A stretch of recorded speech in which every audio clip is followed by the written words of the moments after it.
Recorded live with little or no editing, it's Defense Up. I'm Run 7. How you doing? So we bring in some of the greatest minds from all of MSF, and they tell me what to tell you guys.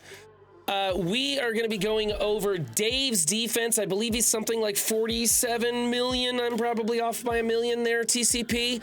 And operating in Plat 3, Dave's got a pretty solid defense, but we think we can make it better by swapping some teams around. We're going to talk about Lizard as a feature of this defense in a couple places and a couple of counters, and maybe even tinkering with that Infinity Watch team in a couple of different ways.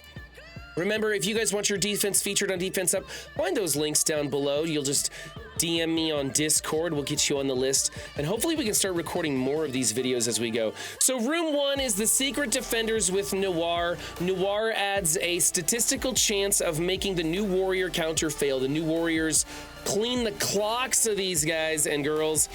And so everybody tries to use the new Warriors on it because of its super efficiency, but there is a 16% chance it will fail. However, if you drop Dagger for Lizard, you suddenly remove that 16% chance and it becomes pretty much a sure thing. You'll be losing the damage from Dagger, of course, but Lizard's no slouch anyways. So that's an idea when you go into the Secret Defenders.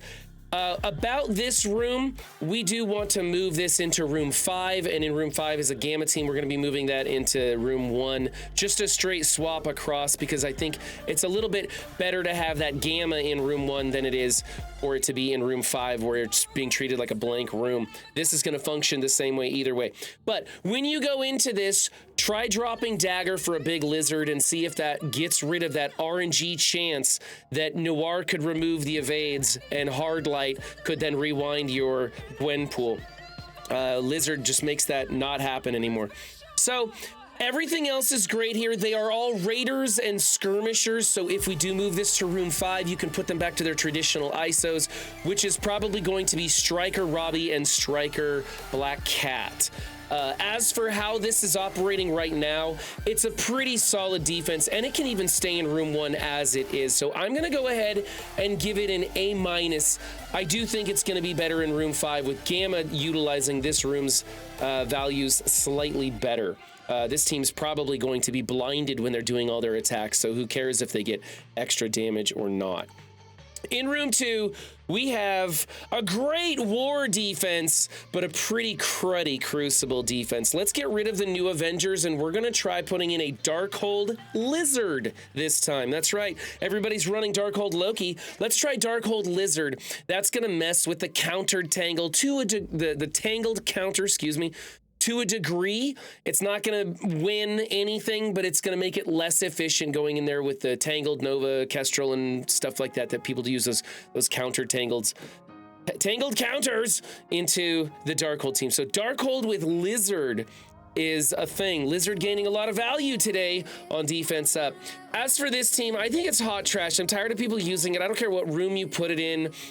It's a liability. You can use a variety of teams like Eternals to just nuke this thing and get hyper efficient scores. Don't use this team on defense anywhere in Crucible anymore, especially one this small.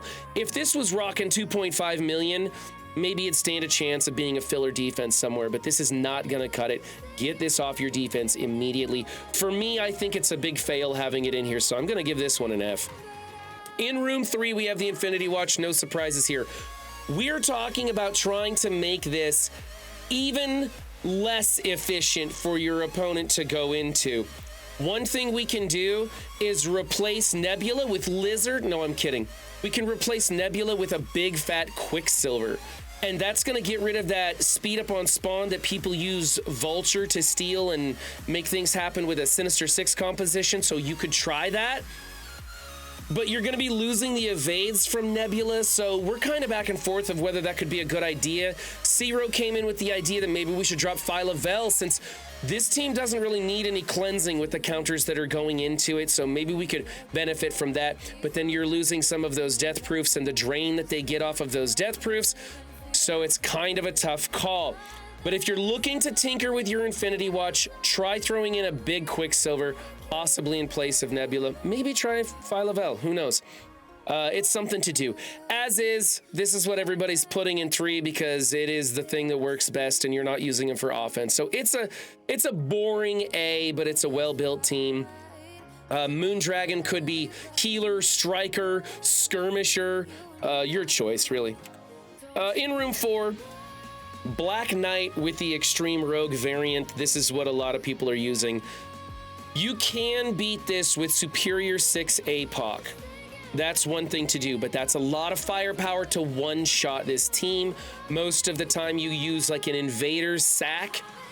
You don't necessarily have to let that time out. You can just let the invaders take hits until they're finally gone. That's usually enough.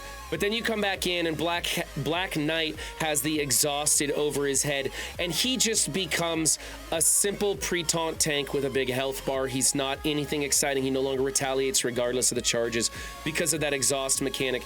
It really makes the team super easy compared to on the first try. So a lot of people are just going, okay, I've got a big enough defense and not enough offense. I'm gonna sack this team and make sure I clean it up good because they don't want to. They don't want to use Superior 6 and APOC in one room. They need to spread out their offense a little bit better.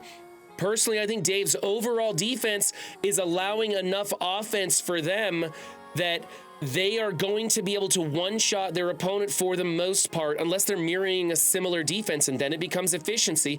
That's why we want to get rid of this team, which is a liability. We want to make sure if it's an efficiency battle and your opponent has a similar defense, you don't have a liability like this. So this is an excellent team. Lots of diamonds. That Nightcrawler 3 diamonds. I think that's a great character for 3 diamonds myself. Rogue with 2 diamonds. I think these are spot on, right where they need to be. Love to see some diamonds on Black Knight. It's a little bit early for most players to achieve that goal. So I think this is an A team for sure. Maybe even A+. I like everything about it myself.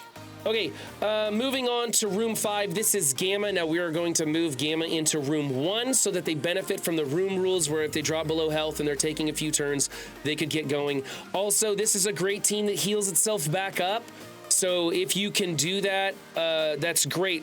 Green Hulk as a healer, She-Hulk as a healer. You could even make Brawn as a healer and then go ahead and leave Abomination and Red Hulk as raiders so they benefit from the damage boost there. Abomination just doesn't really do much as a healer, so you might as well leave him. But that's a better fit. Hopefully you get some damage out of your Red Hulk. They're probably not going to beat your opponent's team, but they might kill a few people if they're in room 1 and they drop below health. And then, of course, if they heal back up, whatever. But I think that's the way to go. I think a few more healers, but otherwise make sure there's skirmishers and raiders for the room rules over there. As far as leaving it in room 5 and treating it like a blank room, it's done right. The placement's good enough and everything's okay. It's getting a little bit boring. We talked about throwing Dormammu in here, but it really doesn't change the outcome. Any kind of tinkering changes you make on this team is splitting hairs at best. It doesn't really change the outcome. I think the best thing we can do is move it over into room 1 where it will benefit from the room rules more than those secret defenders. As for what it is right here, I'm just going to say A-. It's the room change, and then tweak those ISOs once you get over to room 1. And in room 6, we have the Asgardians, who I am not a big fan of, but it's what people are doing. This has a chance to go sideways depending on how big your characters are, who dies, if they get that for 50% passive bonus from Valkyrie. But what we want to do here to make this tougher is get rid of Nova, and I think we can afford to put Dormammu on defense in place of Nova. Nova's not adding a lot of value to this team. If he's getting to his battlefield effect, the team's already done what it needs to do, and I don't think Nova's going to get to his battlefield effect personally. It's just another thing we can control. There goes my raid alarm. Yeah, for me, it's okay. It's not very exciting. I think it's B+. We jazz it up with Dormammu, and it gets a little bit better. I think Beta Ray Bill could use some love with the new incursion difficulties. That's one place you could invest a little bit more. Of course, Vol being the primary place. I do like where the power's been invested in this roster. I think Dave is carefully choosing where to really push tunes, although I'm not a big fan of Thor Infinity War. I did also take mine to G18. Other people tell me it was a great investment, but I'm not seeing it myself. So yeah, overall, I'm gonna give this one a B+. Nova's just meh and needs to get out of there. Dormammu, a much better fit. Remember, if you're countering this team, try that lizard counter, and if you're using Darkhold in another room, try that lizard version of Darkhold as a defensive maneuver. I think Lizard is a great character for Superior 6, different counters in different game modes, and is worthy of a decent investment, and these are 2 more ways you can utilize him in Cosmic Crucible. Remember, guys, don't just have a good game, be good to yourselves and others too, and I'll see you next time. Bye.